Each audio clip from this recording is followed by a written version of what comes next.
Oui, dans d'autres pays, des expériences ont été tentées. Peut-on même encore parler d'expérience devant des systèmes qui fonctionnent parfaitement depuis des années, en Scandinavie, en Allemagne, en Suisse, en Angleterre? Nous essayerons dans de prochaines émissions d'aller voir là-bas, de comparer leur système au nôtre. Peut-être verrons-nous mieux ce que l'on pourrait faire chez nous. Peut-être pourrons-nous faire autre chose que poser ces questions qui restent aujourd'hui sans réponse. L'école, alors, sera ce qu'elle devrait être. Un endroit où l'on va parce que l'on s'y plaît bien et pas parce qu'il faut. Absolument. Et un jour, sans doute, les élèves auront se taire souriants ailleurs qu'à la cour de récréation, à d'autres moments qu'au début des vacances. En classe, par exemple. Pourquoi pas?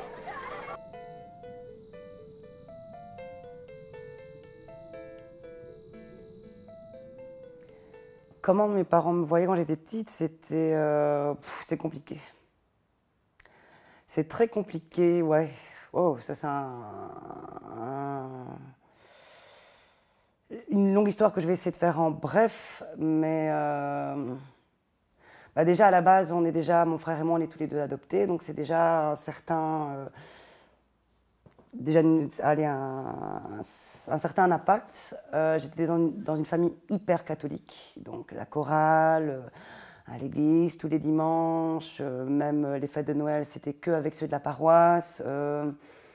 Et comme bon, mon père était, il est toujours quoi, non, il était ingénieur, mais ma mère n'avait pas de métier. Pour elle, c'était important que j'ai un diplôme général et d'avoir les bonnes bases, ce que je comprends aussi, parce que bon, elle n'a pas eu l'occasion d'avoir ce diplôme-là, mais je ne vais pas dire à cause de ça, mais l'impact a été que, à un moment donné, j'ai voulu aller plus dans le milieu artistique en secondaire. Elle dit, donc c'était vraiment les grandes familles. Non, ma fille, tu continueras en latin grec jusqu'à Tareto. Et allez, inconsciemment, tu dois quelque chose à tes parents adoptifs. Et tu te dis que bah, ils ont tout fait pour nous et que comme l'état de santé de ma mère était aussi, elle est très faible aussi, donc ouais,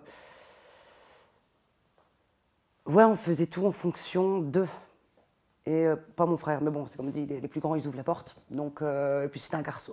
J'ai pas dit ça, je veux pas être péjoratif, mais c'était un garçon, donc il était avec sa bande et tout. Mais en tant que fille, tu dis, bah oui, il faut pas faire ci, il faut pas faire là. Et que presque à sa mort, ça fait beaucoup sur l'impact les remises en question sur ton boulot, la confiance en toi, le fait de bah, je vais passer le pas ou je vais pas passer le pas. Et voilà, en gros, ça a été. Et qu'avec du côté de mon papa, c'était pas vraiment psychologique. Lui, c'était vraiment. C'était le patriarche. Donc le matin, il partait, le soir, il revenait, et il allait d'abord dire, comme on disait, d'abord, il allait dire bonjour au chien, et il venait nous engueuler après. Ça, c'était. Mais c'est de l'ancienne génération, voilà, maintenant, étant adulte et étant maman, et étant passée par plein de trucs aussi, je comprends plus de choses. Mais grâce à lui, j'ai eu la photo. Lui, j'étais tout le temps avec lui dans sa chambre noire le soir, parce que lui était photographe à la base aussi, mais amateur, mais il avait sa chambre noire, il faisait ses formations aussi. Donc voilà, on a un caractère tout feu, tout flamme tous les deux, on s'engueule tout le temps, mais voilà. Qu'est-ce qui a lié un petit peu l'artistique, la musique et tout ça, parce que je suis musicienne aussi à la base, et qui allait vite et qui était facile, instinct maternel. Je ne veux pas être péjoratif, mais je veux dire, ayant été avant en architecture, quand on voyait des syllabus ou quand même les latins grecs, quand on devait faire les versions, les traductions, et il y avait en matière, les matières de maths et tout ça, c'était. Allez, ça allait vite. Même si j'ai encore approfondi une année, hein, ça c'était moi. J'ai fait 3. En fait, quand je regarde, je dis toujours, j'ai fait 3 premières, 2 deuxièmes, une troisième. Voilà, quand je pourrais être médecin à la fin de ces trucs, quand on regarde les années. Et donc j'ai fait mes 4 ans comme instinct maternel. Mais c'est vrai que quand je suis arrivée pour aller m'inscrire à cette école pédagogique, donc venant d'un milieu artistique, Et arrivant dans un milieu pédagogique, c'était vraiment le truc. J'ai même dit à ma mère, je vais jamais me plaire. Je vais jamais me plaire. Parce que c'était aussi tous les petits garçons avec toutes les petites mallettes en cuir, les petits pantalons. C'était pas mon milieu au départ, quoi. Et après, j'ai été diplômée. D'ailleurs, j'étais surprise parce que chaque année, soit je doublais, soit j'avais une seconde cesse. Et là, oh, troisième année, waouh, j'ai pas de seconde cesse et je passe. Je crois qu'ils en avaient marre. Je crois que quand ils regardaient, ils en avaient marre de moi. Donc voilà, ça c'était. Et puis après, j'ai eu mon diplôme en 2003 et en 2004, je commençais à travailler comme instit, mais toujours en intérim, toujours. J'ai jamais été titulaire. En fait, j'ai jamais été nommée. Je travaillais en milieu en discrimination positive, donc ça veut dire c'est aussi assez. Allez, discrimination positive, c'est vraiment pour les écoles où il y a des milieux sociaux assez pauvres, entre guillemets, où on a beaucoup plus d'aide, entre guillemets aussi. Et j'ai adoré, parce que là, je me suis sentie vraiment acteur de ma profession. Et là, et auprès des parents et des enfants, pas auprès pas auprès de mes collègues, mais auprès des enfants et auprès des parents, je me sentais à ma place, parce que je travaillais vraiment dans un milieu multiculturel. Et comme étant étrangère physiquement, j'avais un autre rapport. J'ai vu tout de suite, par rapport où les parents, quand ils allaient parler aux autres instituts qui étaient blanches, et que moi, ils avaient un autre rapport. Et ça, même elle-même, elle me disait, mais vous êtes étrangère, vous nous compreniez mieux, alors que je n'ai pas du tout le même parcours. Hein. Moi, je suis adoptée, comme je dis, je suis bien belge, une banane, blanche à l'intérieur, jaune à l'extérieur. Donc, j'ai bien l'accent ch'ti parfois, j'ai bien voilà, je suis bien bourraine parfois. Donc, mais c'est vrai qu'à Bruxelles, ça, je me suis rendu compte aussi, je suis étrangère physiquement. Et donc, pour les étrangers aussi. Et donc, ce rapport-là, voilà. Dans presque chaque école, j'ai retrouvé au moins une ou deux instituts qui étaient exécrables, et ça me rendait malheureuse. Si on me donne des coups de cutter, comme ça, quand ils sont jeunes, et après en primaire, on leur dit oui, mais pourquoi tu es comme ça, et tu dis pas bien. Mais si on a déjà bafoué leur personnalité, si on les a déjà baissés étant petits, c'est normal qu'à un moment donné, ils n'ont plus de confiance. Les mots tuent vraiment. Vraiment, et ça me touchait trop. Moi, je ne savais plus. Je ne savais pas faire le singe, hop.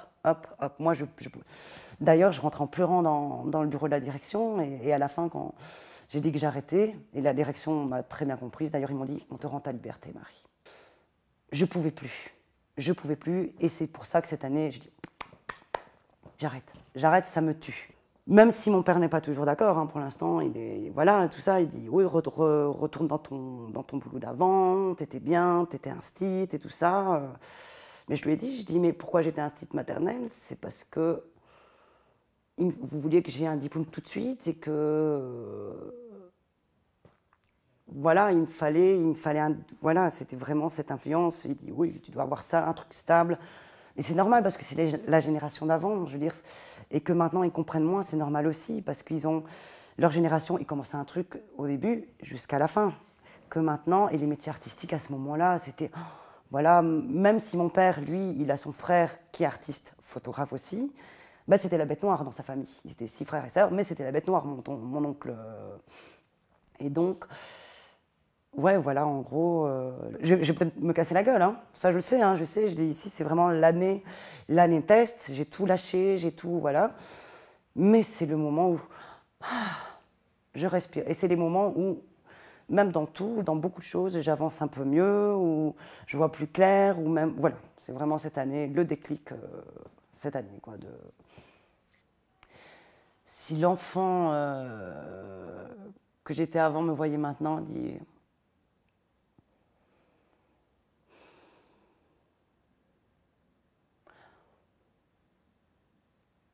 Bah, tu peux être fier de toi de temps en temps. Tout le temps, hein, mais...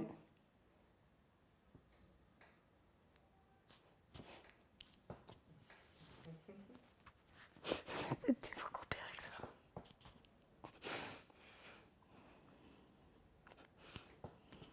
J'y suis arrivée où je suis. Désolée.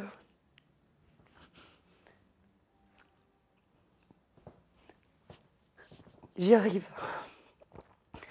Et ce que je veux pour ma fille,